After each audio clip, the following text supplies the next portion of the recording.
আসসালামু আলাইকুম। আমি ইমরান হোসেন। আমি পড়ালেখা করেছি নটরডেম কলেজ থেকে। এরপর এখনও পড়ালেখা করছি স্যার সলিমুল্লাহ মেডিকেল কলেজ।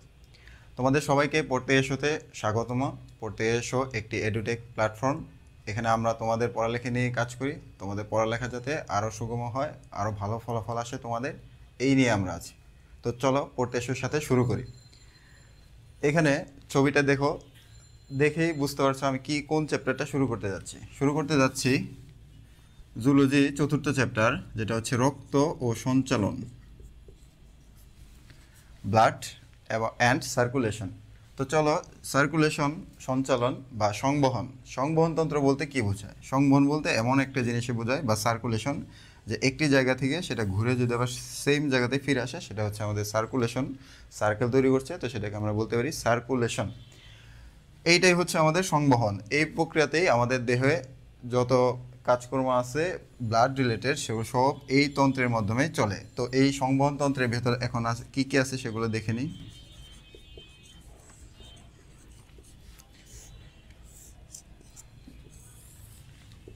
প্রথমত আছে আমাদের হৃৎপিণ্ড, যাকে কেন্দ্র করে আমাদের সবাই ঘুরবে। দ্বিতীয়তে আছে এই রক্তবাহিকাগুলা, যারা হৃৎপিণ্ড থেকে শুরু হবে এবং হৃৎপিণ্ডে আবার ফিরে আসবে, শুরু হবে এবং ফিরে আসবে, এরা হচ্ছে রক্তবাহিকা। আর তৃতীয় যেটা, সেটা হচ্ছে আমাদের রক্ত। এই তিনটা অংশ নিয়ে আমাদের এই সংবহন তন্ত্র, যাকে আমরা বলতে পারি আমাদের রক্ত সংবহন তন্ত্র। তো চলো, এই অংশগুলোই আজকে আমরা দেখব একটু একটু করে রক্ত ও সঞ্চালন অধ্যায়ে। প্রথমে আমরা শুরু করব এই রক্ত অনুসরণ, রক্ত অংশটি। আচ্ছা, তো লিখে আমরা রক্ত। রক্ত আমরা সবাই জানি, রক্ত লাল। কাটলে সবার দেখি যে লাল রক্ত বের হয়। কারো কি নীল বের হয়? না, কারো নীল রক্ত বের হয় না। এরও বিভিন্ন কারণ আছে। তো রক্ত কিছু উপাদান আমাদের দেহের, রক্ত দেহে 5 থেকে 6 লিটার থাকে পরিণত দেহে, যেটা রক্তে 8% অংশ গঠন করে দেহের মোট ওজনের 8%। এই ইনফরমেশনগুলো আমাদের লাগবে। এছাড়া রক্ত হচ্ছে ঈষৎ ক্ষারীয় বা বেসিক বলতে পারি আমরা, ক্ষারীয়। তাহলে ক্ষারীয় হলে তার পিএইচটা অবশ্যই কত হবে? 7 থেকে বেশি। সেটা হবে 7.35 টু 7.45 পিএইচ। যদি অ্যাভারেজ চিন্তা করি তাহলে আমাদের দুটোর মাঝামাঝি আসবে 7.40। এইটা হচ্ছে আমাদের রক্তের পিএইচ। আচ্ছা, এছাড়া আরও কিছু অংশ আছে যে রক্তে অজৈব লবণ থাকাতে এটা কি স্বাদে কীরকম হবে? নোনতা। এগুলো মাঝে মধ্যে পরীক্ষা দিয়ে থাকে, ভর্তি পরীক্ষা বলো বা তোমাদের এসএসসিতে যে নৈর্ব্যক্তিক আছে সবগুলোতেই দেখবা এই প্রশ্নগুলো দিয়ে থাকে। তো রক্ত নিয়ে যেহেতু আমরা পড়ছি, তো রক্তকে আমরা যদি ভাগ করি, কিভাবে ভাগ করি? যে একটা টেস্ট টিউবে নিয়ে যদি এটাকে অনেক স্পিডে ঘোরানো হয়, নিয়ে এভাবে অনেক ঘোরানো হয়, তখন দেখা যাবে যে এতটুকু যদি আমরা রক্ত নেই, তার মধ্যে অর্ধেকের থেকে বেশি, আমি উপর থেকে দেখাচ্ছি, অর্ধেকের থেকে বেশি দেখা যাবে হালকা হলুদ। কী রং? হালকা হলুদ রং। আর নিচের যে অংশটা দেখা যাবে সেটা দেখা যাবে লাল। তো এই দুই অংশে ভাগ হয়ে যায়। অর্ধেকের থেকে বেশি বলতে আমি বোঝাচ্ছি 55%, আর নিচে থাকবে 45%। এই অংশে ভাগ হয়ে যাবে। এই অনুযায়ী রক্তকে আমরা আলাদা করতে পারি কি কি? আমাদের যে রক্তটা দেখি সেখানে আসলে মূলত দুইটা অংশ আছে। একটা হচ্ছে রক্ত রস বা প্লাজমা, আর একটা আছে আমাদের রক্ত কণিকা, বা বলতে পারি ব্লাড কর্পাসেলস। এই অংশগুলো আছে আমাদের জন্য। এই রক্তের উপাদানগুলো খুবই প্রয়োজনীয়, খুবই বার পরীক্ষায় আসে। সেটা তুমি ভর্তি পরীক্ষা দিতে যাও অথবা আমাদের এইচএসসি বেলাতেও চলে আসে। তো সেই হিসেবে আমাদের পার্সেন্টেজগুলো লাগবে। রক্তকণিকার শ্রেণী বিভাগ সেটাও চলে আসে, এর গঠনও লাগবে। রক্তরস, এইখানে উপাদানটুকু দেখি। রক্তরস, রস বলতে আমরা বুঝতে পারতেছি এটা অবশ্যই একটা তরল জিনিস হবে, তরল। রক্তরসে তরল যেহেতু বলেছি, তো এর তারল্য, আমরা রক্ত যে তরল তার সেটা রক্ষা করে কে? এই রক্ত রসটা। কেন? কারণ সেখানে পানি আছে 90 থেকে 92 অংশ। আমাদের যে রক্ত তার অধিকাংশই হচ্ছে পানি, আমরা যদি ছেঁকে বের করতে পারি সেটা অধিকাংশ পানি। এবং তা রইল বা কতটুকু 100 থেকে, সেটা হচ্ছে কঠিন পদার্থ থাকবে বাকিটুকু 8 থেকে 10%। তো পানি চলে গেল, এবার আসে কঠিন পদার্থ। একেও আমরা আরও অন্যভাবে ভাগ করতে পারি। একটা ভাগ করতে পারি অজৈব উপাদান, আর একটা থাকতে পারে জৈব উপাদান। আমরা সবাই জীব, মানুষ জীব, সব প্রাণীগুলো জীব, সেই জীব হিসেবে অবশ্যই জৈব পদার্থ বেশি থাকবে, অজৈব উপাদান কিছু কম থাকবে। কিন্তু তার মানে এই না যে অজৈব এর কাজ নেই, অনেক গুরুত্বপূর্ণ কাজ এটার। তো অজৈব উপাদানগুলো কি থাকে? মূলত 1%-এর মতো বা 0.9%-এর মতো থাকে। কি কি থাকে তাহলে এখানে দেখি। সোডিয়াম, সবাই এখানে কিন্তু এটা রক্তরস, এখানে সবাই আয়নিত অবস্থায় থাকবে কারণ এরা লবণ তৈরি করে। সোডিয়াম প্লাস থাকবে, পটাশিয়াম, দেন হচ্ছে ক্যালসিয়াম, ম্যাগনেসিয়াম, ফসফরাস, এরা সবাই বিভিন্নভাবে থাকবে।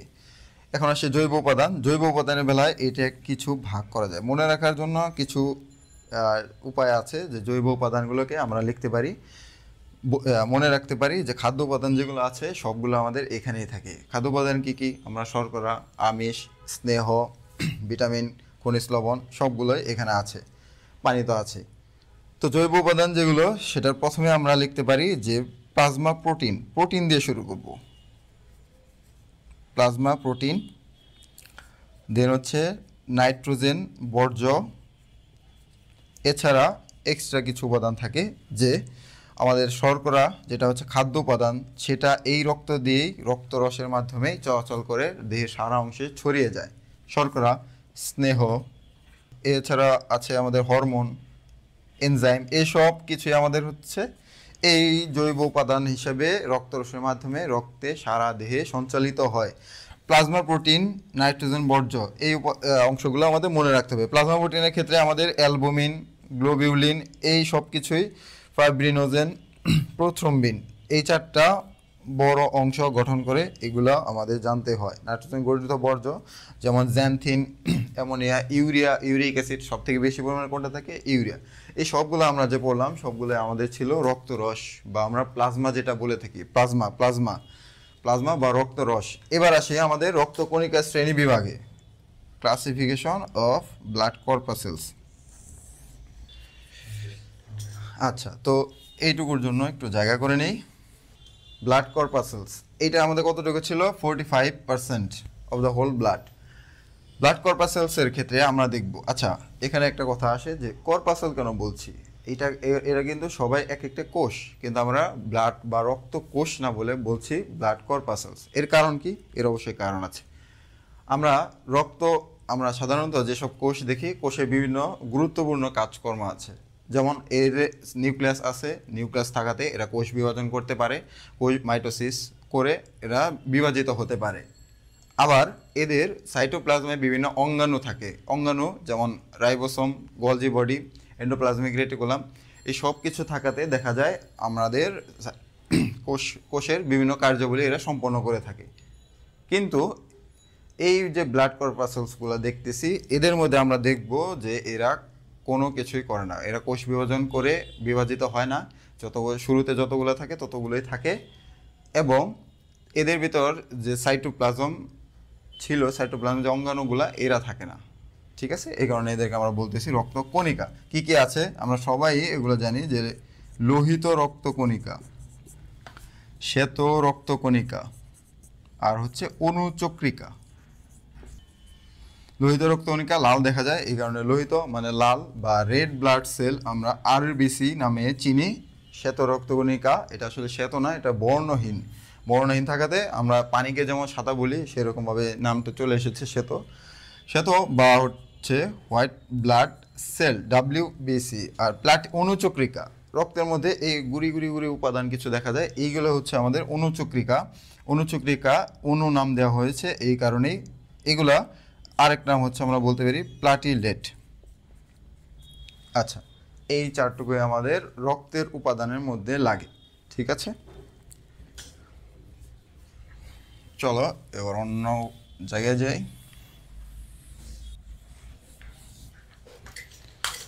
আমরা এবার শিখব লোহিত রক্তকণিকা নিয়ে। এর একটা নাম দেখলাম আমরা যে রেড ব্লাড সেল বা লোহিত রক্তকণিকা।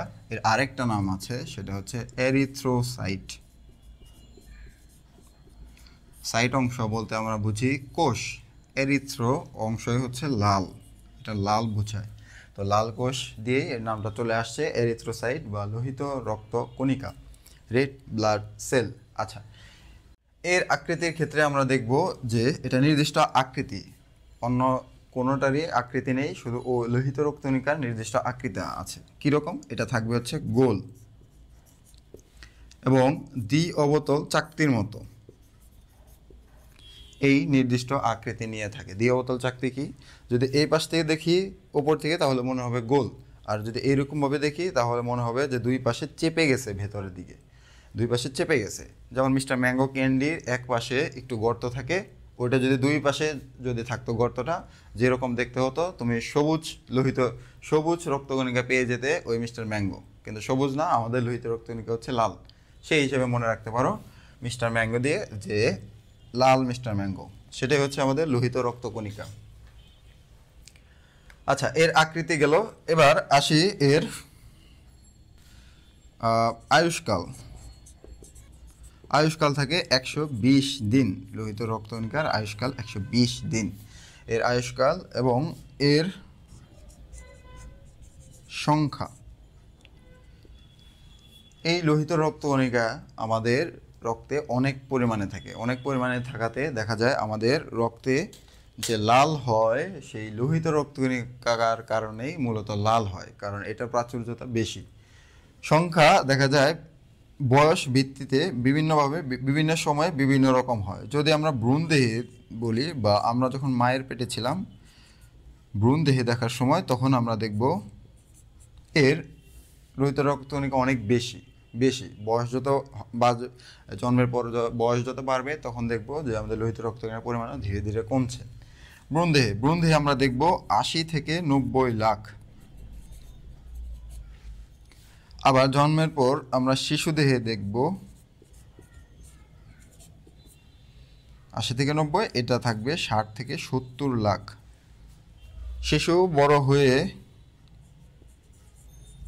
হয় পুরুষ হবে, না হয় মহিলা, এক্ষেত্রে ভাগ দেখা যায়। পুরুষের ক্ষেত্রে আমরা দেখব 50 থেকে 54 লাখ, আর মহিলার ক্ষেত্রে দেখব 44 থেকে 49 লাখ এটা।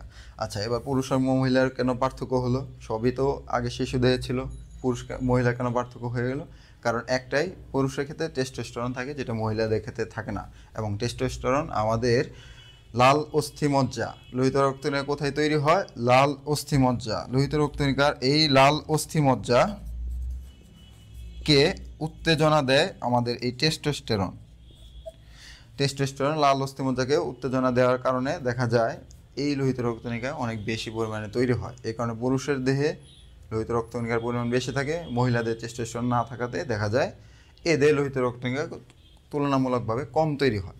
আচ্ছা, এই ছিল আমাদের লোহিত রক্তকণিকা। আর কাজের ক্ষেত্রে যদি আমরা কিছু বলতে চাই, তাহলে লোহিত রক্তকণিকার ক্ষেত্রে প্রথম কথায় আমাদের মাথায় আসবে লোহিত রক্তকণিকার প্রধান প্রোটিন কোনটা? হিমোগ্লোবিন। হিমোগ্লোবিনের কাজটা কি? হিমোগ্লোবিনের কাজ হচ্ছে অক্সিজেন পরিবহন করা। 4টা করে অক্সিজেন একটা হিমোগ্লোবিন নিয়ে যায়, অক্সিজেন পরিবহন। তাহলে আমরা এই লোহিত রক্তকণিকার কাজেও বলে ফেলতে পারি, লোহিত রক্তকণিকার কাজে আমরা বলতেছি। এছাড়া লোহিত রক্তকণিকা আর কি কাজ করে? কাজ করে কিছু পরিমাণ সামান্য কার্বন ডাইঅক্সাইড পরিবহন করতে পারে। এছাড়া আমাদের যে রক্তের গ্রুপ নির্ণয় করে, সেটা অ্যান্টিজেন রূপে লোহিত রক্তকণিকাকে চিহ্নিত করা হয়। এছাড়া বিলিভার্ডিন, বিলিরুবিন এসব কিছু তৈরি করে। আচ্ছা, লাল অস্থিমজ্জা এটা হচ্ছে তৈরি, আর ভাঙবে গিয়ে কোথায়? সেটা হচ্ছে প্লীহা অথবা যকৃৎ, দুটোতেই এরকমভাবে ভাঙে। ঠিক আছে, এটা ছিল আমাদের লোহিত রক্তকণিকা। এবার লোহিত রক্তকণিকা তৈরি হয়ে গেল। আচ্ছা, এখানে একটা কথা, যে সংখ্যা এই যে এটা হচ্ছে সাধারণত নর্মাল। দেখো আমি রেঞ্জে বলে দিয়েছি যে সবসময় তো আর সেম থাকবে না, কিছু কম বেশি থাকবে। এই রেঞ্জের থেকে যদি কম হয়, যদি কি বললাম, এই লোহিত রক্তকণিকা যদি কম হয় তাহলে এটাকে বলা হয় অ্যানিমিয়া। এমিয়া বলতে আমরা রক্ত সম্পর্কিত কথাবার্তা বলবো। এমিয়া, অ্যানিমিয়া মানে রক্ত কম, এইটাকে বলবো অ্যানিমিয়া। কতটুকু? এই পুরুষের দেহের তুলনায় আমরা দেখি যে এটা বলা আছে 50 লক্ষ, তো 50 লাখের যদি 25% কম থাকে তাহলে আমরা বলবো এটা অ্যানিমিয়া। যদি আবার এই 50 এর বেশি যদি বলা হয় যে 65 লাখের বেশি থাকে তাহলে এটাকে কি বলবে?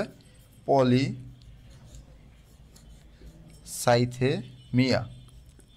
এই যে দেখো এমিয়া এখানেও চলে আসছে। এমিয়া মানে কি? রক্ত সম্পর্কিত কথা। আর এখানে আছে সাইট। সাইট মানে আমি এখানে দেখো লিখে দিয়েছি কোষ। আর পলি মানে কি?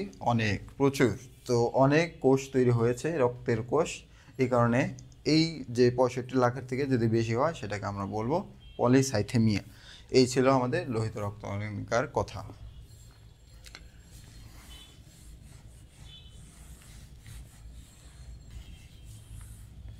এবার এরপরের যে রক্তকণিকাটা আছে সেটা হচ্ছে আমাদের শ্বেত রক্তকণিকা, বা আমরা বলতে পারি হোয়াইট ব্লাড সেল। এবং এরও আরেকটা নাম আছে, সেটা হচ্ছে লিউকোসাইট।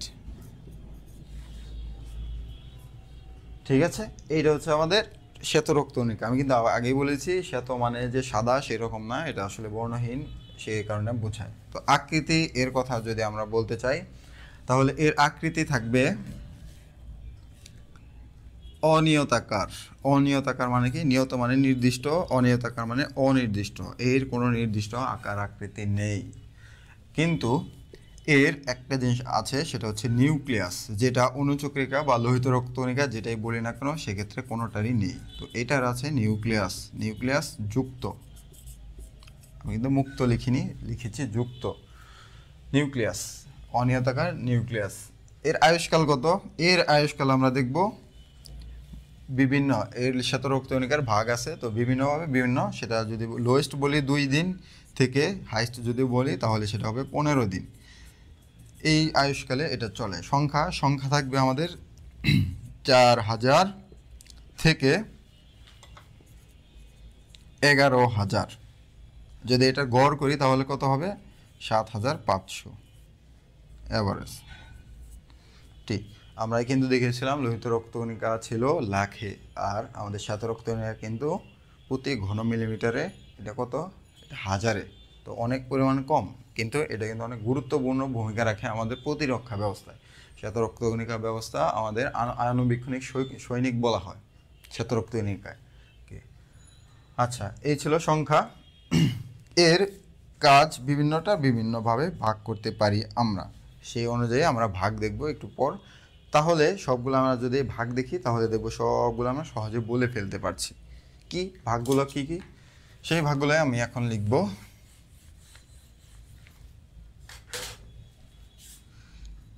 এই ডাব্লিউবিসি বা শ্বেত রক্তকণিকাকে আমরা ভাগ করতে পারি মূলত 2টা অংশে।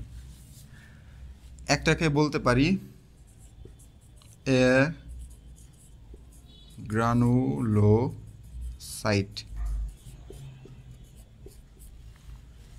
মানে কি? সেটা হচ্ছে নাই। গ্রেন মানে কি? দানা। গ্রেন অর্থ কি? গ্রেন অর্থ হচ্ছে শস্য দানা, ক্রপ যেরকম গ্রেন, গ্রেন বানাটাও এরকম গ্রেন, ইংলিশ যেটা সেটার অর্থ হচ্ছে দানা। তো এখানেও গ্রেনটা আমরা দানা বলছি। আর সাইট অর্থাৎ এই যে ছিল সাইট, সাইট অর্থ হচ্ছে কোষ। তো যে কোষে দানা নেই সেটা। আরেকটা অংশ কি? সেটা হচ্ছে গ্র্যানুলোসাইট। গ্র্যানুলোসাইট তার মানে এখানে নাই। গ্র্যানুলো মানে দানা, সাইট মানে কোষ, যে কোষে দানা পাওয়া যায় সেটা হচ্ছে গ্র্যানুলোসাইট। এই এক গ্র্যানুলোসাইটকে আমরা 2টা অংশে ভাগ করতে পারি। 2টো আছে, সেটা হচ্ছে মনোসাইট রক্তকণিকা, আর একটা হচ্ছে লিম্ফোসাইট। ঠিক আছে। মনোসাইট আর হচ্ছে লিম্ফোসাইট। মনোসাইট এবং লিম্ফোসাইট এগুলো আমরা দেখি। মনোসাইটের ক্ষেত্রে দেখা যায় যে এর এই অ্যাগ্রানুলোসাইট যে দুটোই আছে দুটোরই সাইটোপ্লাজম খুব কম পরিমাণে থাকে, ঘন হয়ে থাকে, কিন্তু এদের দুইজনের নিউক্লিয়াস থাকে, শ্বেতরক্তকণিকা যেহেতু নিউক্লিয়াস থাকে, ওদের দুজনের নিউক্লিয়াসটাই খুবই বড় থাকে, ওদের স্বাভাবিক থেকে ওদের নিউক্লিয়াসটা খুব বড়। তো মনোসাইটের কাজটা কি, সেটা হচ্ছে ফ্যাগোসাইটোসিস বা জীবাণু ভক্ষণ। বড় কোনো জীবাণু থাকলে সেটা ভক্ষণ করতে পারে ফ্যাগোসাইটোসিস প্রক্রিয়ায়। লিম্ফোসাইটের কাজ কি, সেটা হচ্ছে প্রতিরক্ষায় ভূমিকা রাখে, প্রচণ্ড পরিমাণে প্রতিরক্ষায় ভূমিকা রাখে। কিভাবে, সেটা ডিরেক্টলি কোনো কোষকে ধ্বংস করে দিতে পারে, আবার অ্যান্টিবডি তৈরি করতে পারে এই লিম্ফোসাইট। মনোসাইট এর আচ্ছা, তো অ্যাগ্রানুলোসাইটে আসি। অ্যাগ্রানুলোসাইটও এরভাবে ভাগ করা যায় কয়ভাবে দেখো। গ্রেইন অর্থ আমি বলেছি দানা, গ্রেইন অর্থ দানা। তুমি যদি চোখ বন্ধ করে এইরকম হাতে কোনো দানা নিয়ে হাতে এরকমভাবে ধরো, তাহলে কি হবে, দানা তুমি ফিল করতে পারবা। ফিল করা যাবে, দানা যেখানে থাকবে সেখানে আমরা ফিল করতে পারবো যে দানা আছে। এই গ্রানুলোসাইটগুলোতেও সবগুলোতে এরকমভাবে ফিল করতে পারবো আমরা। কিভাবে, নিউট্রো কি হবে তাহলে, ফিল, এই তো ফিল। আবার ইউসিনোফিল, আরেকটা আছে সেটা হচ্ছে বেসোফিল। নিউট্রোফিল, ইউসিনোফিল, বেসোফিল, এই তিনটা যে ভাগ করা হয়েছে এটা মূলত লিশম্যান রঞ্জকে এরা কীরকম বর্ণ দেখে তার উপর ভিত্তি করে। যেমন নিউট্রোফিল কোন বর্ণ দেখাবে, কোনো বর্ণই দেখাবে না, এটা হচ্ছে বর্ণ দেখায় না, বর্ণহীন থেকে যায়। ইউসিনোফিল সেটা হচ্ছে লাল দেখাবে, ইউসিনোফিল সেটা হচ্ছে নীল দেখাবে। বেসোফিল নীল দেখাবে। আচ্ছা, এখন এদের কাজটায় আসি, এরা কি কাজ করে। কাজ যদি আমরা এক সিকোয়েন্সে সবগুলো কাজ লিখে যাই তাহলে আসবে। নিউট্রোফিল যেটা, সেটাও হচ্ছে মনোসাইটের জাত ভাইয়ের মতো, এটাও ফ্যাগোসাইটোসিস করবে। ইউসিনোফিল কাজ হচ্ছে কৃত্রিম লার্ভা ধ্বংস করে এবং অ্যালার্জিক যে অ্যান্টিবডি সেটাকে ধ্বংস করে, অ্যালার্জিক অ্যান্টিবডিকে ধ্বংস করে।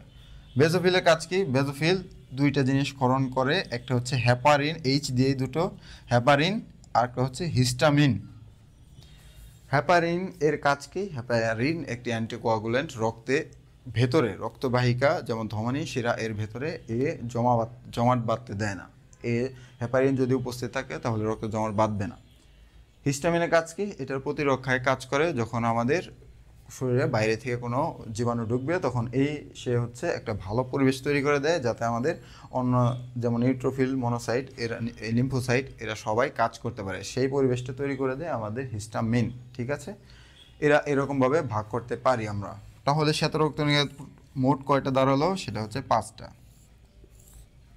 2টা 3টা মিলে 5টা হয়ে গেল। মনোসাইট, লিম্ফোসাইট যেটা গ্রানুলোসাইট, নিউট্রোফিল, ইউসিনোফিল, বেসোফিল, এরা হচ্ছে গ্রানুলোসাইট। আচ্ছা, তো এদের আবার যদি আমরা বয়সের কথা বলি বা আয়ুষ্কাল, আমি বলেছিলাম যে শ্বেতরক্তকণিকার প্রকারভেদ অনুযায়ী এদের আয়ুষ্কাল ভিন্ন। দেখো এখানে একটা সহজ একটা জিনিস মনে রাখার জন্য, সেটা হচ্ছে এই মনোসাইট আর হচ্ছে নিউট্রোফিল দুটোতে দেখো একটা জিনিস কমন আছে, সেটা হচ্ছে কাজ, ফ্যাগোসাইটোসিস। তো আমরা এই দুই ক্ষেত্রে আমরা কিন্তু বলতে পারছি যে এরা প্রায় সহজাত ভাই। আমি বলেছিলাম জাত ভাই থাকলে এদের বয়সকাল কি সেম হবে না, 2 থেকে 5 দিন, এটাও হবে 2 থেকে 5 দিন দিয়ে দিলাম। তাহলে এবার আর কি রইল, এবার আসে 6 দিনের বেলায় আমাদের স্কুল বন্ধ, 6 দিনে কোনো স্কুল নেই, তো স্কুল নেই, 6ষ্ঠ দিন শুক্রবার পড়ে গিয়েছে। এবার দেখবো আমরা 7ম দিন, লিম্ফোসাইট যেটা সেটা হচ্ছে 7 দিন, লিম্ফোসাইট 7 দিন এর আয়ুষ্কাল। রইল কত, 8 থেকে 12 পর্যন্ত আমাদের থাকবে ইউসিনোফিল, এরপর 12 থেকে 15 একবারে শেষ অবধি আমাদের থাকবে বেসোফিল। আমি বলেছিলাম 2 সর্বনিম্ন শ্বেতরক্তকণিকার, কোনো শ্বেতরক্তকণিকার সর্বনিম্ন আয়ুষ্কাল 2 দিন, সর্বোচ্চ আয়ুষ্কাল 15 দিন, সেই অনুযায়ী আমরা বলেছিলাম শ্বেতরক্তকণিকার আয়ুষ্কাল হচ্ছে 2 থেকে 15 দিন। ঠিক আছে, এই ছিল আমাদের মোটামুটি শ্বেতরক্তকণিকার কাজ এবং এর গঠন এরকম। আচ্ছা, তো এই যে গ্রানুলোসাইট এরা কিভাবে থাকে, এরা আমরা দেখব যদি ছবিতে দেখি, তাহলে এদের নিউক্লিয়াস থাকে সবার সাথে সবারই, কিন্তু এই গ্র্যানুলোসাইটগুলোর যে নিউক্লিয়াস সেটা থাকে লোব বিশিষ্ট, কয়েকটা 2 থেকে 5টা লোব থাকতে পারে, 3টা লোব থাকে, 2 থেকে 3টা এরকমভাবে লোব থাকে। লোব লোব মানে স্ফীত অংশ। নিউক্লিয়াসটা আসলে আমরা নর্মালি দেখে এসেছি যে নিউক্লিয়াসটা থাকবে একটা বড় গোল অংশ, চাকতির মতো গোল অংশ, কিন্তু এদের নিউক্লিয়াসটা এরকম থাকে না, ঠিক আছে। এবং গ্র্যানুলোসাইট যেহেতু বলেছি, কেন গ্র্যানুলোসাইট, কারণ এদের যে সাইটোপ্লাজম সেখানে এইরকম দানা দানা দানা দানা দানা দানা দেখা যায়, যেটা রঞ্জক প্রদান করলে এই দানাগুলো রং ধারণ করে, এই যে লাল রং ধারণ করে, নীল রং ধারণ করে এরাই, ঠিক আছে। এটুকু কিন্তু অ্যাগ্রানুলোসাইট যেটা, সেটাতে আমরা সেরকম পাবো না। অ্যাগ্রানুলোসাইটে দেখবো আমাদের বিশাল আকৃতির একটা নিউক্লিয়াস রয়ে গিয়েছে, বিশাল, সাইটোপ্লাজম খুবই কম, এবং এখানে অবশ্যই কোনো দানা থাকবে না, এ কারণে নামটা চলে এসেছে অ্যাগ্রানুলোসাইট, ঠিক আছে। আচ্ছা, তো এই ছিল আমাদের WBC বা শ্বেত রক্তকণিকা। এর কাজগুলো দেখো, আমি বলেছিলাম যে আমাদের এই 5টা কাজ লিখে দিলেই আমাদের হয়ে যাবে আমাদের শ্বেত রক্তকণিকার কাজ এই পর্যন্তই। আচ্ছা, এবার আমরা এর পরবর্তী রক্তকণিকা পড়ব।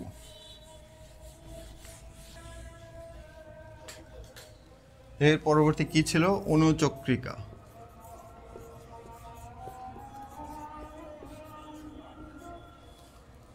বা প্লাটিলেট, বা বলতে পারি এর আরেকটা নাম আছে, সেটা হচ্ছে থ্রম্বোসাইট। থ্রম্বো মানে সাধারণত জমাট বুঝায়, ক্লট, সেটাই।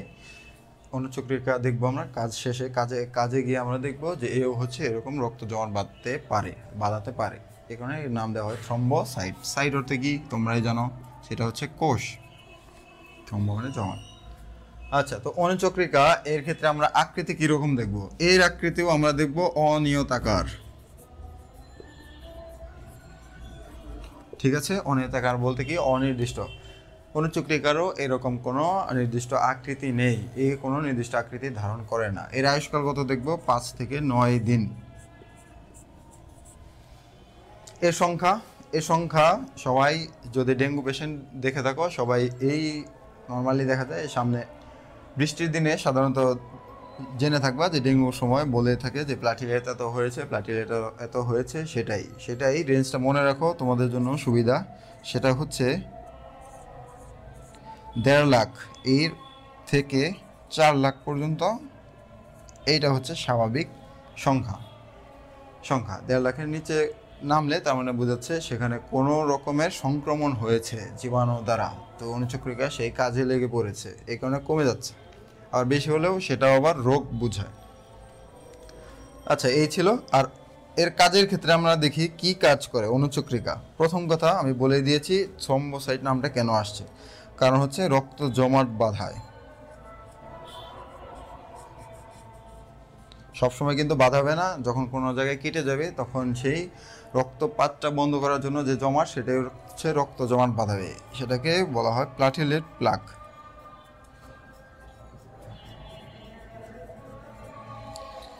এছাড়া এই প্লাটিলেট প্লাক তৈরি করতে এর কিছু অংশ লাগে, যেগুলো হচ্ছে রক্তে ঘোরাফেরা করে, এবং যখন অনুচক্রিকা বাইরের অক্সিজেনের উপস্থিতি আসবে তখন দেখা যাবে ভেঙে গেলে কি তৈরি করবে? এই যে ক্লটিং ফ্যাক্টর নামে কিছু ফ্যাক্টর বা উপাদান, যারা ক্লট বা জমাট বাঁধতে সহায়তা করে, এগুলো তৈরি করবে।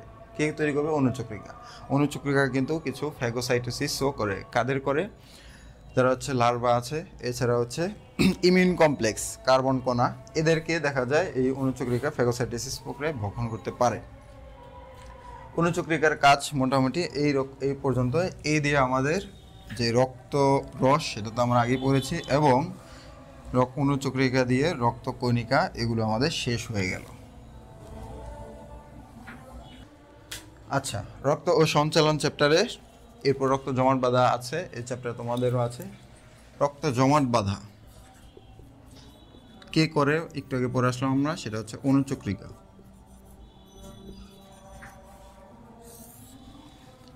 রক্ত জমাট বাঁধা, ধরো কোনো একটা কারণে তুমি আমের দিনে আমের খোসা ছাড়াচ্ছ, তখন হুট করে তোমার কাঁচিটা লেগে হাতে এইখানে কেটে গেল, তখন কেটে গেলে কি হবে সবাই জানো, যেটা বলে ফিনকি দিয়ে রক্ত, ফিনকি দিয়ে দেওয়া রক্ত তার মানে ধমনী দিয়ে বের হচ্ছে। যদি ফিনকি না দিয়ে গড়িয়ে গড়িয়ে পড়ে সেটাকে বলে শিরা দিয়ে রক্ত বেরোচ্ছে। যে কোনো ঘটনা ঘটলো, তার মানে তোমার এটা কেটে গেছে, কেটে যাওয়ার কারণে কি ভেতরের তোমার মাসেল বা পেশি যেগুলো সেগুলো হচ্ছে উন্মুক্ত হয়ে গিয়েছে, তখন দেখবো এখান থেকে রক্ত বের হচ্ছে বারবার। এটা অবশ্যই সবার জন্য ক্ষতি, কারণ রক্তে 5 থেকে 6 লিটার পর্যন্ত রক্ত থাকে। সেই রক্তটা যদি ধীরে ধীরে বের হয়ে যায় এটা অবশ্যই আমাদের জন্য ক্ষতিকারক। দেহ সেভাবেই তৈরি যে এই রক্তপাতটা যাতে বন্ধ হয়, দেহ যাতে ক্ষতি না হয়। কিভাবে? সেটাই হচ্ছে আমাদের এই রক্ত জমাট বাঁধা বা তঞ্চন প্রক্রিয়া।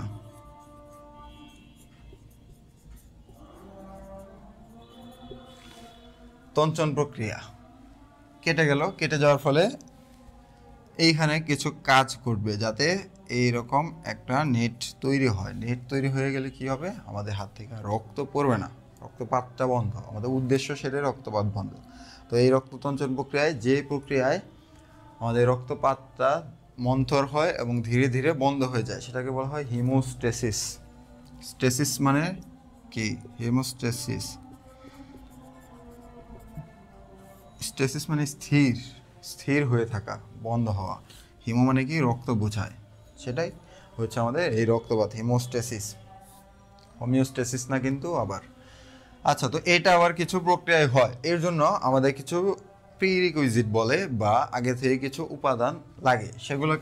সেগুলোকে কি বলে আমরা একটু আগে দেখেছি, সেটা হচ্ছে ক্লটিং ফ্যাক্টর।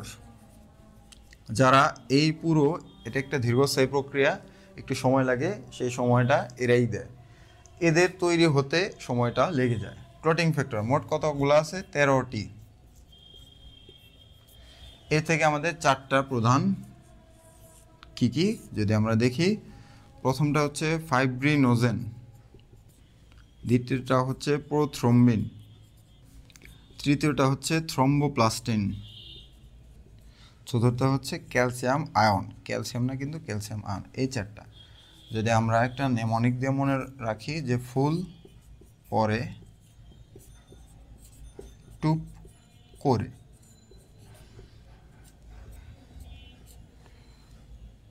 ফুলের ফ দিয়ে আমরা দেখব ফাইব্রিনোজেন, পরেতে প্রোথ্রম্বিন, টুপতে থ্রম্বোপ্লাস্টিন, করেতে ক্যালসিয়াম। এই হিসাবে আমরা মনে রাখতে পারি ক্লটিং ফ্যাক্টরের প্রথম 4টা সিরিয়ালি লেখা আছে। বাকি কিন্তু আরও যেগুলো আছে সেই 9টাই কিন্তু পর সিরিয়ালি বই দেওয়া আছে। এগুলো ইম্পর্টেন্ট নয়, কিন্তু আমাদের প্রথম 4টা মনে রাখতে হবে, কারণ এরাই গুরুত্বপূর্ণ ভূমিকা রাখে। কি গুরুত্বপূর্ণ ভূমিকা রাখে? প্রথম এই স্টেপগুলো মনে রাখবা। আমি এখন রক্ত জমাট বাঁধার প্রক্রিয়াটা দেখাচ্ছি কিভাবে। প্রথমে ধরো হাতটা কেটে গেল, কেটে যাওয়ার পর কি ঘটনা ঘটবে? কেটে যাওয়ার পর গেল, তখন কি হবে? রক্তটা অক্সিজেনের সম্মুখীন হবে। তখন অক্সিজেন যখন সম্মুখীন হবে, তখন এইটা হেপারিন যেটা ছিল বেসোফিল নিঃসৃত, সেটাকে ইনঅ্যাক্টিভ করে দেয়। এখন ও ছিল রক্তকে তরল করে রাখা বা রক্ত জমাট বাঁধতে না দেওয়া। ও তখন ইনঅ্যাক্টিভ হয়ে যাওয়ার কারণে রক্তটা কি হয়? জমাট বাঁধা শুরু হয়ে যায়, রক্তের ভেতরেই জমাট বাঁধতে থাকে। কিন্তু সেই রক্ত জমাট বাঁধা যখন শুরু হয়, তখন কিছু কাজ পরপর কাজ হতে থাকে। যেমন এইখানকার কারণে অণুচক্রিকা ভেঙে যাবে, অক্সিজেনের উপস্থিতিতে অণুচক্রিকা ভেঙে যায়। ভেঙে গেলে তাহলে কি হলো? ভেঙে গেলে দেখা যাবে এখান থেকে আমাদের আসতেছে থ্রম্বোপ্লাস্টিন।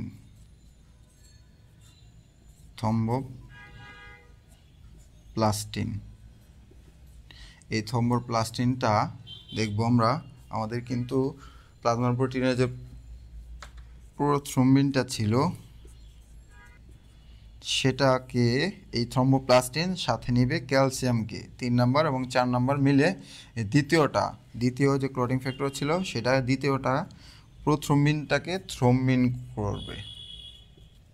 তার মানে প্রো মানে ইনঅ্যাক্টিভ ফর্মে ছিল, সেটাকে প্রো সরিয়ে থ্রম্বিন বা অ্যাক্টিভ ফর্মে নিয়ে গিয়েছে। ঠিক আছে, এখন থ্রম্বিন গিয়ে আমাদের মেইন কাজটা করবে। সেটা কি করবে? আমাদের যে ফাইব্রিনোজেন, এটা একটা প্লাজমা প্রোটিন যেটা রক্তরসে ঘুরে বেড়ায়, কিন্তু ইনঅ্যাক্টিভ, জেন মানে ইনঅ্যাক্টিভ, সেটা ঘুরে বেড়ায় এবং এটা প্রথম ক্লটিং ফ্যাক্টর।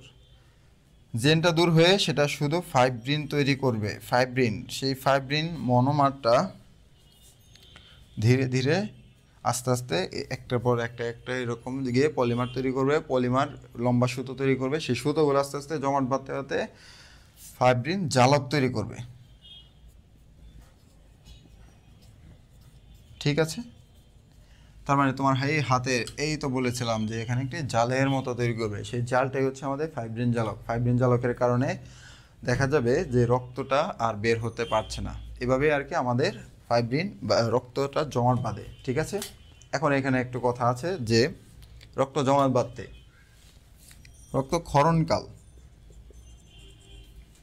অর্থাৎ যতক্ষণ হচ্ছে তোমার রক্তটা পড়বে, কারণ এই যে বললাম এটা খুব ধীরে ধীরে ধীরে ধীরে ধীরে ধীরে ঘটে, খুব যে দ্রুত ঘটবে সাথে সাথে এমন না।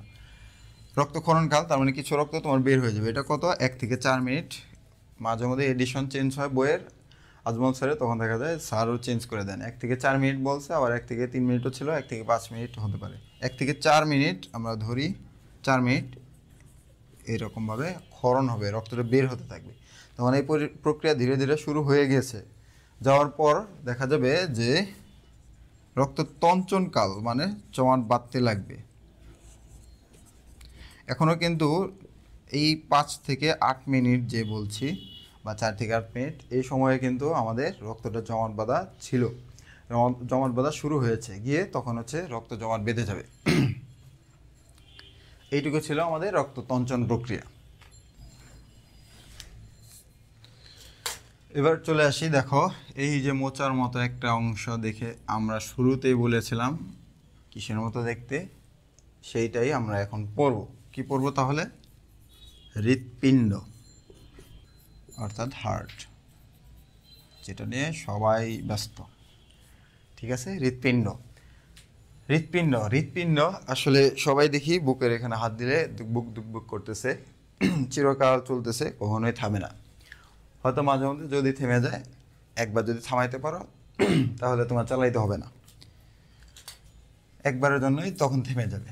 তো এটা দেখা যায় যে প্রায় 2600 মিলিয়ন বার ঘুরে ঘুরে 155 টনের মতো রক্ত, অনেক পরিমাণে রক্ত আর কি বোঝা আছে, সেটা হচ্ছে বারবার ঘুরে ঘুরে ঘুরে ঘুরে ঘুরে এইভাবে চাপ দিয়ে দিয়ে দিয়ে পাম্প করে। এটা একটা পাম্পিং মেশিন, সেই মেশিনটা বারবার ঘুরে ঘুরে পাম্প করে রক্তের সারা দেহে সঞ্চালন করে দেয়। কে দেয়? এই হৃৎপিণ্ডটাই দিয়ে দেয়। তো যদি সঞ্চালন প্রক্রিয়া না থাকে তাহলে রক্তও ঘুরবে না, তোমার সারা দেহে অক্সিজেন বলো পুষ্টি কেউ পৌঁছাবে না। কে নিয়ে যাবে তাহলে? হৃৎপিণ্ড। এটাকে আমাদের সচল রাখতে হবে। তো এরও কিছু গঠন পড়ি। গঠনের মধ্যে শুরুতে যদি বলে দিই, এই দেখো এটা দেখতে কেমন মনে হচ্ছে, এটা হচ্ছে ত্রিকোণা মোচা আকৃতির। তো আকৃতি, গঠনের আকৃতি যেটা, হৃৎপিণ্ড মূলত গঠন কিভাবে, এটা হচ্ছে একটি পেশল অঙ্গ। পেশল অঙ্গ, এখানে পেশি আছে, সেখানে এর আকৃতিটা আমরা দেখব ত্রিকোণা মোচার মতো। মোচার মতো দেখো, দেখলে মনে হচ্ছে একটা মোচা বাঘ খেয়ে মোচর হয়ে আছে, এইখানে থাকে বুকের। আচ্ছা, ত্রিকোণা মোচার মতো। এবং এখানে একটা অংশ আছে, সেটা হচ্ছে এই যে চোখ অংশটা, সেটাকে বলা হয় অ্যাপেক্স। আর এই যে বড় একটা স্ফীত অংশ পেছনের, সেটাকে বলা হয় বেস। ঠিক আছে, অ্যাপেক্স বেস। এখন অ্যাপেক্স থেকে বেসের দূরত্ব কত, সেটা বলা হয় 12 সেন্টিমিটার। আর এই পাশ থেকে একবারে ডান পাশ পর্যন্ত সেটা হচ্ছে কতটুকু ওয়াইড বা প্রশস্ততা, সেটা হচ্ছে 8 সেন্টিমিটার। ঠিক আছে, এটা ছিল আমাদের আকৃতি। যদি এর অবস্থানটা আমরা বলতে পারি, কি এর অবস্থান, দেখো যদি আমরা ইন্ডিয়ার একটা ম্যাপ আঁকাই, ধরো সাপোজ এটা ইন্ডিয়ার ম্যাপ, যদি এই পাশ থেকে ঘুরে এদিকে আঁকাই, এটা ধরো ইন্ডিয়ার ম্যাপ ছিল, এইটুকু অংশ খেয়াল করো, দেখো বাংলাদেশের ম্যাপটা হয়ে গিয়েছে, ঠিক না? কারণ কি, বাংলাদেশে 3 দিক থেকেই ঘেরাও করে আছে আমাদের ইন্ডিয়া, পার্শ্ববর্তী দেশ ভারত।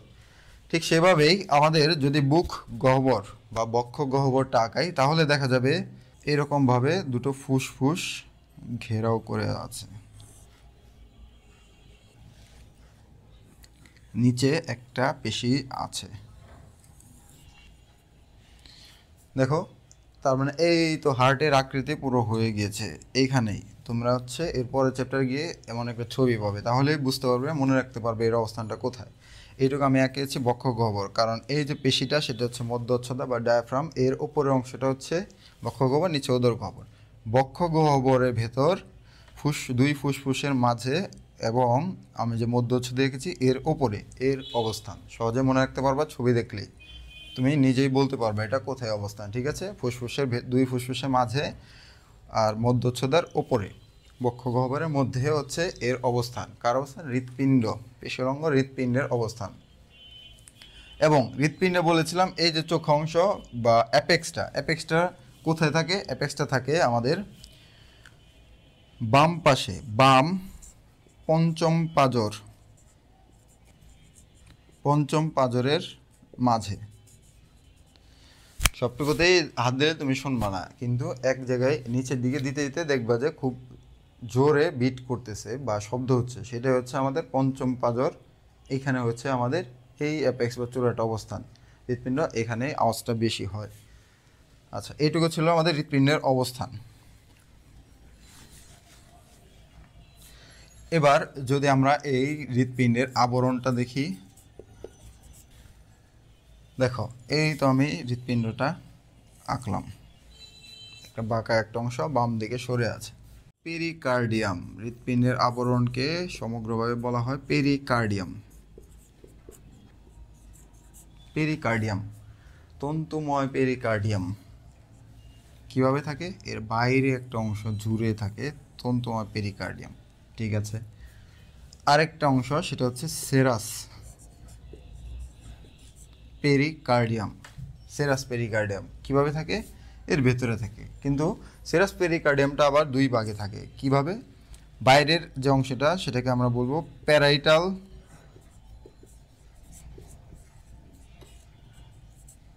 পেরিকার্ডিয়াম,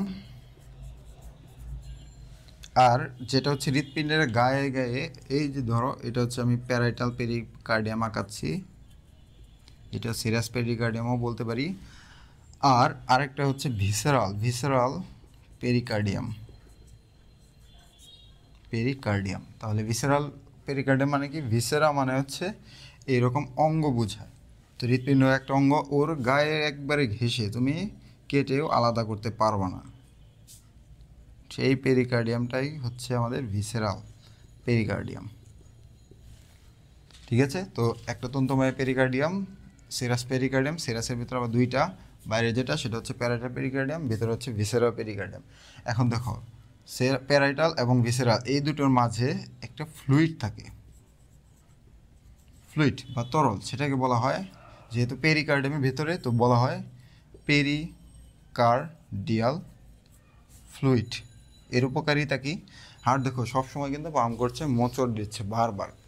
যদি দেহের বাইরের সাথে এরকম মোচড় লাগতো তাহলে কি হতো? ঘর্ষণ হতো। ঘর্ষণ হলে কি হবে?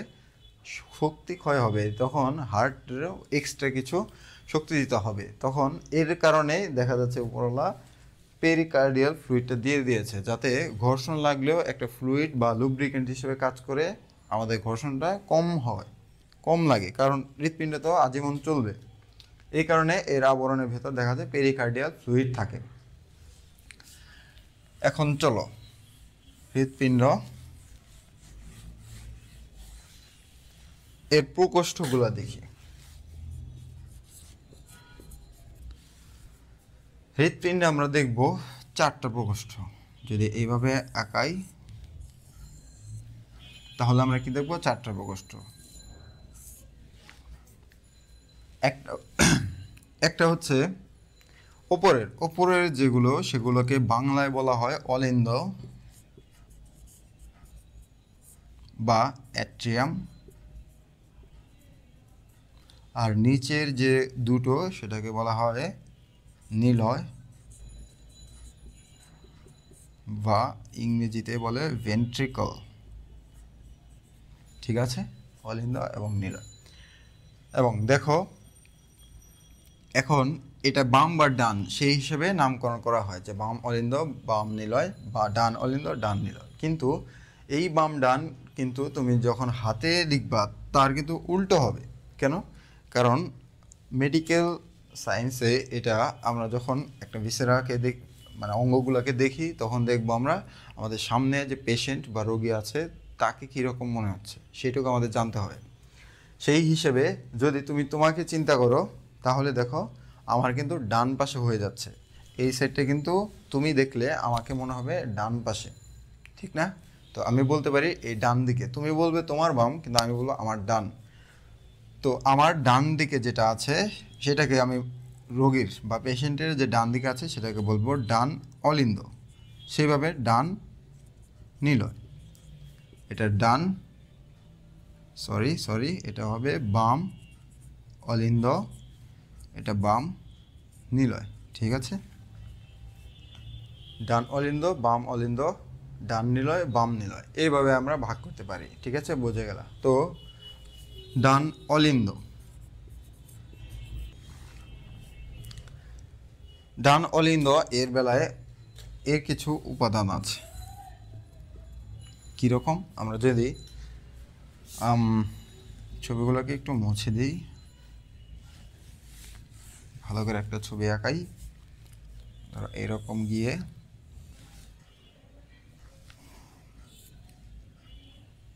ঠিক আছে, এরকম যদি ছবিটা আঁকাই, এটা কিন্তু আমাদের ছিল ডান অলিন্দ বা রাইট অ্যাট্রিয়াম, এটা ছিল left atrium, right ventricle left ventricle, এরকম ছিল। এই পাশে যখন আমরা দেখব তখন দেখব বাইরে থেকে বাইরের ওপর থেকে একটা রক্তনালী আসে, আবার একটা নিচ থেকে একটা রক্তনালী আসে। কোথায় যাচ্ছে? রাইট অ্যাট্রিয়াম বা ডান অলিন্দতে। এবং এর ভেতরে একটা ছোট গহ্বরের মতো থাকে যেখানে হচ্ছে করোনারি শিরা বা সাইনাস দিয়ে, এই সামনে দিয়েই আমি কিন্তু কেটেছি, তো সামনে দিয়ে ঘুরে গিয়ে পেছন দিকে রাইট অ্যাট্রিয়ামে আসে।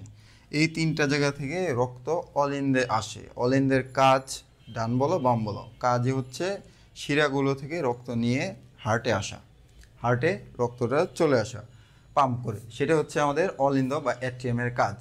এবং আরেকটা কাজ হচ্ছে সেই রক্তটাই নিলয়ে পৌঁছে দেওয়া। নিলয় কী করবে? অলিন্দ এর কাছ থেকে রক্তটা নিয়ে সারা দেহে অথবা বাইরে হৃৎপিণ্ডের বাইরে ধমনী এর মাধ্যমে সরিয়ে দেবে, সেটা হচ্ছে আমাদের নিলয়ের কাজ। এই কারণে নিলয়ের পেশি এত স্ফীত বা মোটা থাকে। তো আমরা দেখতেছি যে ডান অলিন্দ এখানে কি কি থাকে। ডান অলিন্দের ক্ষেত্রে এই যে ওপর থেকে যেটা আসতেছে, তো ওপর এর নাম এই কারণে দেওয়া হয় সুপেরিয়র ভেনা কেভা, সুপেরিয়র ভেনা কেভা। তাহলে এর বাংলা কি? ঊর্ধ্ব মহাশিরা। আবার নিচ থেকে যেটা যাচ্ছে সেটা হচ্ছে ইনফেরিয়র ভেনা কেভা, বা সেইভাবে আমরা বলতে পারি যে নিম্ন মহাশিরা, ঠিক আছে? সুপেরিয়র ভেনা কেভা আর একটা হচ্ছে ইনফেরিয়র ভেনা কেভা। এই হচ্ছে আমাদের হার্ট, যে ডান অলিন্ডটা ছিল সেই ডান অলিন্ডের অংশ। আরেকটা কি বলেছিলাম সেটা হচ্ছে করোনারি শিরা, করোনারি শিরা বা করোনারি ভেইনের মাধ্যমে রক্তটা চলে আসে। এই অংশগুলো আমাদের এই ডান অলিন্দ এর অংশ, এখানে এরা অবস্থান করে, সেই হিসেবে আমরা নামগুলো জেনে রাখলাম। ডান অলিন্দ থেকে রক্ত যখন ডান নিলয়ে যাবে তখন সেখানে একটা কপাটিকা থাকে, তো সেটা ডান অলিন্দে আমরা লিখে ফেলছি যে কপাটিকা। কপাট অর্থ কি? কপাট অর্থ হচ্ছে দরজা, সেই দরজার ছোট ভাই বলতে পারি যে ছোট দরজা, সেটা হচ্ছে ইকা যোগ করে কপাটিকা। কপাটিকা ডান অংশে কি কপাটিকা থাকে? সেটা হচ্ছে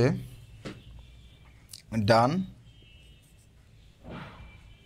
অ্যাট্রিও ভেন্ট্রিকুলার, অ্যাট্রিয়াম থেকে নাম আসছে অ্যাট্রিও,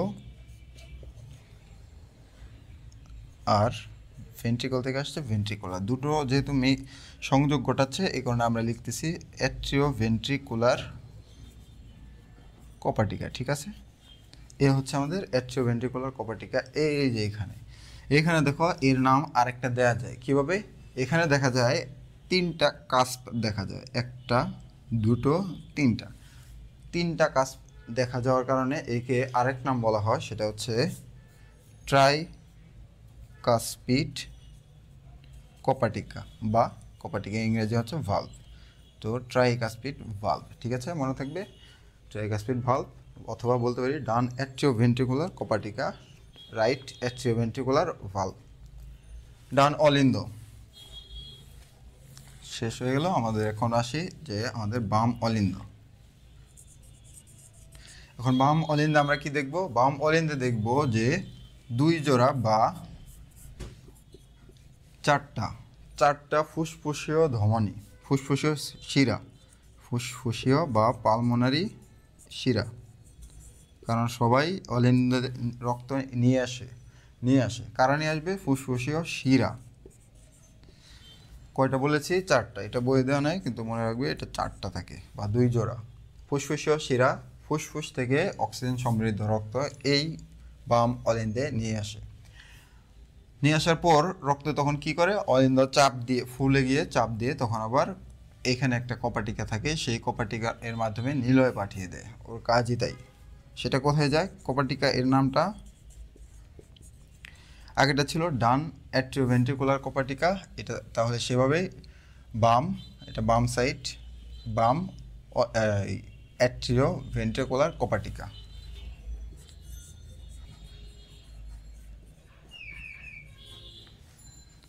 এর আবার দেখো দুইটা কাস্প বলেছি, কাস্প বা টুপির মতো আছে, সেটা এই কারণে বলা হয় বাইকাসপিড। আগেটা ছিল ট্রাইকাসপিড, এটা হচ্ছে বাইকাসপিড ভালভ বলা হয়, ঠিক আছে। এই যে ভালভের বিভিন্ন অপারেশনের কথা বলে বা ভালভের সমস্যা, সেটা হচ্ছে এই দুটো ভালভেই সম্ভবত বেশিরভাগ সময় এই দুটো ভালভেই হচ্ছে সমস্যা হয়, এই কারণে এটাকে দিয়ে অপারেশন করতে হয়। আচ্ছা, তো এই বাইকাসপিড আর ট্রাইকাসপিড ভালভের মাধ্যমে অলিন্দ এই রক্তটা আমাদের নিলয়ে চলে আসে। তো অলিন্দ শেষে আমরা দেখব রক্তটা নিলয়ে গিয়েছে। তো ডান অলিন্দে কি আছে দেখলাম, বাম অলিন্দে আছে কি দেখলাম, এবার আসি আমাদের নিলয়ের পালা। কি নিলয় দেখবো? আবার ডান দিয়ে শুরু করি, ডান নিলয়। ডান নিলয়ের ক্ষেত্রে আমরা কি দেখব? ডান নিলয়ের ক্ষেত্রে দেখব যে এই যে রক্তটা আসলো অলিন্দ থেকে, ডান অলিন্দ থেকে, সেই রক্তটাই এটা যখন আবার চাপ দিলে কপার্টিকা তখন বন্ধ হয়ে যায়, তখন আরেকটা রাস্তা খোলা যায়, সেটা হচ্ছে ফুসফুসীয় ধমনী। ধমনী মানে কি? ধমনী, এখানে একটা রক্তবাহিকার কথা মনে রেখো যে ধমনী মানে যাই হোক, যা কিছু নিয়ে যাক, ধমনী অর্থ হচ্ছে যারা হৃৎপিণ্ড থেকে রক্ত বাইরে নিয়ে যাবে, সেটা অক্সিজেন সমৃদ্ধ হোক, কার্বন ডাইঅক্সাইড সমৃদ্ধ হোক, ধমনী রক্তটা বাইরে নিয়ে যাবে। আর যেটা হচ্ছে শিরার কাজ হচ্ছে বাইরে থেকে রক্তটা হৃৎপিণ্ডে নিয়ে আসা, সেটা হচ্ছে শিরার কাজ। তো ফুসফুসের ধমনী কী করবে? নাম থেকে বুঝতে পারছি যে এই ধমনীটা হৃৎপিণ্ড থেকে নিলয় থেকে রক্তটা ফুসফুসে নিয়ে যাবে। কি সমৃদ্ধ রক্ত থাকে? ডান অংশটা পুরোটুকুই কার্বন ডাইঅক্সাইড অক্সিজেন সমৃদ্ধ রক্ত হ্যান্ডেল করে, বাম সাইডটা অক্সিজেন সমৃদ্ধ রক্ত হ্যান্ডেল করে। তো কার্বন ডাইঅক্সাইড সমৃদ্ধ রক্ত এই ডান নিলয় থেকে চলে যাবে ফুসফুসে গিয়ে কার্বন ডাইঅক্সাইড এক্সচেঞ্জ করে আবার ফিরে আসবে। তো ফুসফুসে ধমনী, এইখানে ধমনী যখন যায় সেখানে একটা কপার্টিকা থাকে, সেই কপার্টিকা হচ্ছে নাম সেমি লুনার কপার্টিকা। এখন সেমি মানে কি? সেমি মানে অর্ধ বা অর্ধেক বলতে পারো। ডেসি মানে যেমন 10 বা 10 ভাগের 1 ভাগ, সেমি মানে সেরকম অর্ধেক বোঝায়। লুনা অনেকের নাম দেখবা লুনা থাকে। লুনা মানে কি? লুনা অর্থ হচ্ছে চাঁদ। বলে চন্দ্রমাসে ইংরেজি দেখবো হচ্ছে লুনার মান্থ, এই কারণে লুনার মান্থ। লুনার অর্থ হচ্ছে চাঁদ। তো লুনা অর্থ যেহেতু চাঁদ আমরা পড়ছি বা চন্দ্র, এই কপার্টিকাকে বলা হয় দেখার কারণে নামটা চলে আসে যে অর্ধচন্দ্রাকৃতি কপার্টিকা। বাংলায় বলা হবে অর্ধচন্দ্রাকৃতি কপার্টিকা, ইংরেজিতে সেমিলুনার ভালভ। কোথায় থাকে এটা? এইরকম ফুসফুসীয় ধমনী শুরুতে এরকম এটা থাকবে কোথায়? ডান নিলয়ে। একইভাবে যদি আমরা বাম নিলয়টা দেখি, বাম নিলয়ে আমরা দেখব যে বাম অলিন্দ থেকে রক্ত বাইকাসপিড ভালভের মাধ্যমে এই বাম নিলয়ে চলে আসছে, এই যে গহ্বর সেখানে চলে আসছে। এই রক্তটা যখন আবার নিলয় বাম নিলয়টা পাম্প করবে, তখন রক্তটা এদিক বরাবর মহাধমনী বা এওরটা এর মাধ্যমে পুরো বের হয়ে যাবে। এই এওরটা এর শুরুতেও একটা কোপাটিকা থাকে, সেম কোপাটিকা, সেটার নামও এইরকম সেমি লুনার কোপাটিকা বা অর্ধচন্দ্রাকৃতির কোপাটিকা। ঠিক আছে, অর্ধচন্দ্রাকৃতির কোপাটিকা সেটা হচ্ছে আমাদের বাম নিলয়েও থাকে। এই দুই মাধ্যমে রক্তটা দেহ থেকে বের হয়ে যাবে। ঠিক আছে, এই ছিল আমাদের প্রকোষ্ঠ। এবার দেখি আমরা রক্ত সঞ্চালন কিভাবে হয় মূলত। এক লাইনে দেখবো, তাহলে দেখবো যে মনে পড়ে যায়। এই ধরো আমরা হৃৎপিণ্ডটা আঁকলাম, একটু বাম দিকে মোচড় খেয়ে আছে এবং এখানে আমি শুধু প্রকোষ্ঠগুলো আঁকছি।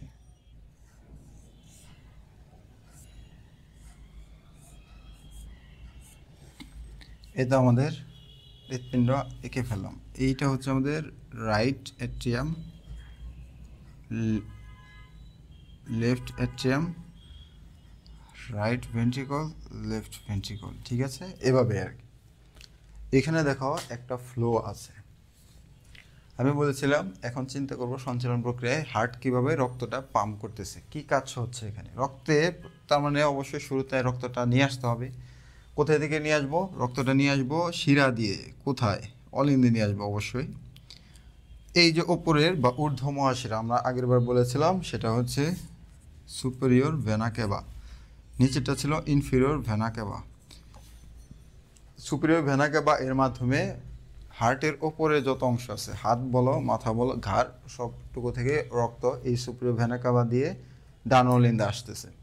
ইনফেরিয়র ভেনা ক্যাভা রাইট, আমাদের যে হার্টের নিচ থেকে আমাদের উদর গহ্বর বা পেট যেটা বলি, পা, এইসব অংশ থেকে দেখা যাবে রক্ত সব কিছু এই ইনফেরিয়র ভেনা ক্যাভা এর মাধ্যমে আসতেছে। কোথায়? এই ডান অলিন্দে। এবং হৃৎপিণ্ডের অবশ্য নিজেরও এরকম রক্ত সংবহন আছে, যেটাকে করোনারি সংবহন বলি আমরা। সেই রক্তটা নিয়ে আসবে কিভাবে? সেটা এই দিক দিয়ে ঘুরিয়ে এই পেছন দিক দিয়ে একটা ছিদ্র এর মাধ্যমে ডান অলিন্দে এর প্রবেশ করিয়ে দেবে। এটা হচ্ছে করোনারি সাইনাস এবং করোনারি শিরা এর মাধ্যমে। ঠিক আছে, তো এই তিন জায়গা থেকে কোথায় কোথায় আবার বলি, সুপেরিয়র ভেনা ক্যাভা বা ঊর্ধ্ব মহাশিরা, ইনফিরিয়র ভেনা ক্যাভা বা নিম্ন মহাশিরা, তারপর হচ্ছে করোনারি ভেইন বা করোনারি সাইনাস। এই সবগুলো অংশ থেকে আমাদের রক্ত যাবে কোথায়? ডান অলিন্দে। ডান অলিন্দ তখন কিন্তু অলরেডি ফুলে আছে, কারণ রক্ত জায়গা দিতে হলে রক্তটা ফুলে থাকতে হবে। ফুলে আছে, চিন্তা করো, ফুলে আছে এইটুকু অংশ, তখন রক্তটা এসে ভরাট হয়ে গেল। তখন কি করবে? ডান অলিন্দটা দিবে চাপ দিলে তখন কি হবে? তখন দেখা যাবে এই রক্তটা ট্রাইকাসপিড ভালভ হয়ে রক্তটা চলে আসছে আমাদের রাইট ভেন্ট্রিকলে রক্তটা চলে আসছে। এখন নিলয়, তার মানে অবশ্যই ফুলে আছে, এই কারণে তো রাইট অ্যাট্রিয়াম বা ডান অলিন্দে যখন চাপ দিছে এরপর গিয়ে ভরাট হতে পারছে। রাইট ভেন্ট্রিকল তখন আবার যখন ফুলে যাবে তখন ও আবার চাপ দেবে, তখন সেমিলুনার কোপার্টিকা হয়ে রক্তটা চলে যাবে ডিরেক্টলি পালমোনারি। যেহেতু বের হয়ে যাচ্ছে তাহলে এটার নাম কি হবে? সেটার নাম হবে পালমোনারি আর্টারি। পালমোনারি আর্টারি তাহলে রক্ত কোথায় নিয়ে যায়? সেটা হচ্ছে লাংস। পালমোনারি মানে হচ্ছে লাংস বা ফুসফুসে নিয়ে যাচ্ছে, দুই ফুসফুসে দুই দিকে ছড়িয়ে যাবে। এই যে এইখান দিয়ে রক্ত আসার কারণে এই যে এই রাস্তায় রক্তটা চলে যাচ্ছে, গিয়ে তখন ডান দিকে যাবে আর বাম দিকে যাবে, রক্তটা দুই ফুসফুসে চলে যাবে। তখন আবার এই দুই ফুসফুস যে রক্ত, সে আবার দুই জোড়া করে রক্ত, এইটা ধরো আমি ফুসফুস এঁকে নিচ্ছি, এক জোড়া দিচ্ছে এক পাশে আর এক জোড়া দিচ্ছে ধরো এদিকে এসে এই যে আমাদের লেফট অ্যাট্রিয়াম বা বাম অলিন্দ, সেখানে এসে রক্তটা ঢালবে। এই যে সেম নালীটাই দুই জোড়া দিবে বাম ফুসফুস, দুই জোড়া দিবে ডান ফুসফুস, এদের রক্ত দেওয়ার কারণে আমাদের বাম অলিন্দ সেটা ফুলে যাবে। তো সেটা দিয়ে কি আসলো? সেটা আসলো পালমোনারি ভেইন এর মাধ্যমে। কোথায় আসলো? আসলো লেফট অ্যাট্রিয়াম বা বাম অলিন্দ।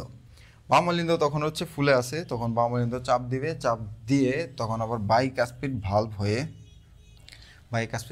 হয়ে রক্তটা কোথায় চলে যাবে, সেটা হচ্ছে লেফট ভেন্ট্রিকল বা বাম নিলয়। বাম নিলয় তখন ফুলে গেছে, ফুলে যাওয়ার কারণে যেহেতু ফুলে গেছে তখন ও আবার চাপ দিবে, চাপ দিয়ে কী করবে, এই রক্তটা এই যে এই রাস্তায় এদিকে চলে আসছিল, এই রাস্তায় গিয়ে তখন এটার নাম কি, এটার নাম হচ্ছে মহাধমনী। মহাধমনী, যার ইংরেজি নাম হচ্ছে এওর্টা। এওর্টাতে চলে যাবে। এওর্টা কোথায় দিয়ে গেল, সেটা হচ্ছে সেমিলুনার, এটাও সেমিলুনার কপাটিকের মাধ্যমে চলে যাবে। ঠিক আছে, তখন এওর্টা আবার হচ্ছে, এওর্টা মানে কি বড় ধমনী, সেই ধমনীটা ব্রাঞ্চ হয়ে শাখা প্রশাখা বিভক্ত হয়ে ভাগ হয়ে সারা দেহে, সেটা হচ্ছে সারা দেহে ছড়িয়ে যাবে। ইংরেজি যেহেতু সব লিখেছি, তো টোটাল বডি এর টিস্যু যত আছে সব জায়গাতে এরকম শাখা হয়ে হয়ে হয়ে হয়ে ছোটো ছোটো ধমনী হয়ে কৌশিক জালিকা তৈরি করবে, সেখানে রক্তটা সঞ্চালন করবে। এর কারণে এওর্টা তৈরি করলো, সেটা আবার রক্তটা আবার দেখবো সেগুলো কার্বন ডাইঅক্সাইড নিয়ে এই তিনটা রাস্তায় আবার যার যার মতো করে ব্যাক করবে। ঠিক আছে, এইভাবে হচ্ছে আমাদের রক্ত সঞ্চালন প্রক্রিয়া হৃৎপিণ্ডটা সম্পন্ন করে। সবাই পড়তে এসে সাথে থাকবা, পড়তে এসে তোমাদের জন্য কাজ করছে। আমরা নেক্সটে আরও কিছু দেখবো, আরও চ্যাপ্টার দেখবো, যাতে তোমাদের আরও বুঝতে অসুবিধা না হয়, সুবিধা হয়, সবাই যেন ভালোভাবে বুঝতে পারো। ঠিক আছে, ভালো থেকো, পড়তে এসে সাথেই থেকো। আসসালামু আলাইকুম।